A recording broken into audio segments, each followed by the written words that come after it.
வாழ்க வளமுடன். நன்றி பற்றி பார்க்கலாமா? ஏங்க நம்ம என்றைக்காவது ஒரு பொருள் வாங்குகிறோமோ இல்லை வெளியே போய் 4 பேர் கூட பேசுகிறோமோ என்ன செய்கிறோமோ வீட்டில் இருந்தாலும் எது இருந்தாலும் நன்றின்னு ஒன்று சொல்ல கற்றுக்குங்க ஃபஸ்ட்டு. எதுக்குன்னா யார் வந்தாலும் ஏதாவது நம்ம பேசிட்டு கிளம்புறது ரொம்ப சந்தோஷங்க, நீங்கள் வந்து எனக்கு ரொம்ப சந்தோஷம் நன்றிங்க அப்படின்னு. அப்போ அவங்க பரவாயில்லையே நம்ம பேசுறது நமக்கே எதுவும் இல்லை, அவங்க அந்த ஒரு இதுக்கு வார்த்தைக்கே நன்றி சொல்கிறாங்களே அப்படின்னு உள்ளுக்குள்ளே நினச்சிப்பாங்க. ஆனால் வெளியே காட்டிக்க மாட்டாங்க, கௌரவம் கம்மியாகிட்டல. அதனால் எந்த பொருள் யார்கிட்ட வாங்கினாலும் நீங்கள் வெளியே போனாலும் சின்னவங்களாக இருக்கட்டும் பெரியவங்களாக இருக்கட்டும் எல்லாருக்கும் ஒரு நன்றி சொல்லுங்கள். அப்புறம் ஒரு நிமிஷம் நினச்சிக்கோங்க. எதுக்கு சொன்னால் அது வெளிப்புறத்துக்கு. இப்போ நம்ம அகத்துக்குன்னு சொல்லல. ஸோ எப்படி சொல்கிறோம், நம்ம அகத்தில் இருக்கிற உறுப்புகளுக்கு எப்படி சொல்கிறது தெரியுமா? காலையிலேருந்து சாயந்தரம் வரைக்கும் வீட்டில் சமையல் பண்ணுறது, வெளியே போகிறது வர்றது எவ்வளோ செய்கிறீங்க. அதை படுக்கும்போது காலுக்கு ஒரு நன்றி சொல்லுங்க.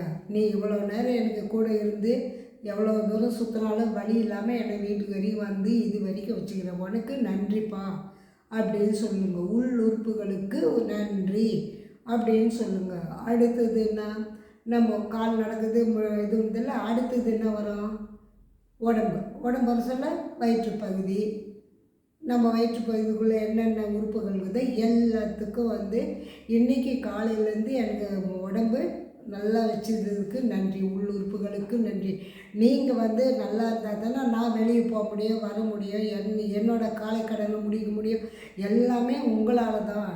இந்த அளவுக்கு நீங்கள் என்னை வச்சுக்கிறதுக்கு ரொம்ப நன்றிப்பா, எனக்கு எந்த தொந்தரவும் இல்லாமல் இந்த உறுப்புகளுக்கு நன்றி அப்படின்னு சொல்லுங்கள். அடுத்தது என்ன வரும், கை வரும்.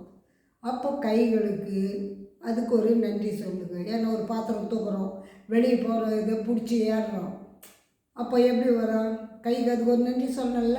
அப்போ கைகளுக்கு ஒரு நன்றி சொல்லுங்கள். அடுத்தது எங்கே வரும், முகத்துக்கு வரும், தலைக்கு வரும்.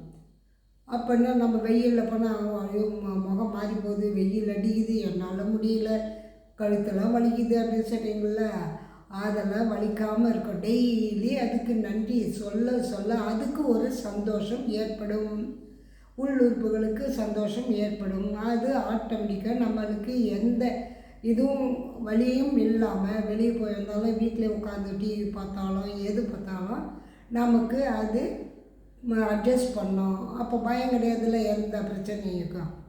அதுக்கு தான் நான் சொல்கிறது, எப்போவுமே ஒவ்வொரு இதுக்கும் நன்றின்னு ஒன்று கற்றுக்குனீங்கன்னா அது பெரிய இதுலேட்டுமே கூடும். நம்மளை யார் எது பார்த்தாலும் பரவாயில்ல, அந்த அம்மா எல்லாத்துக்கும் நன்றி சொல்கிறாங்களே.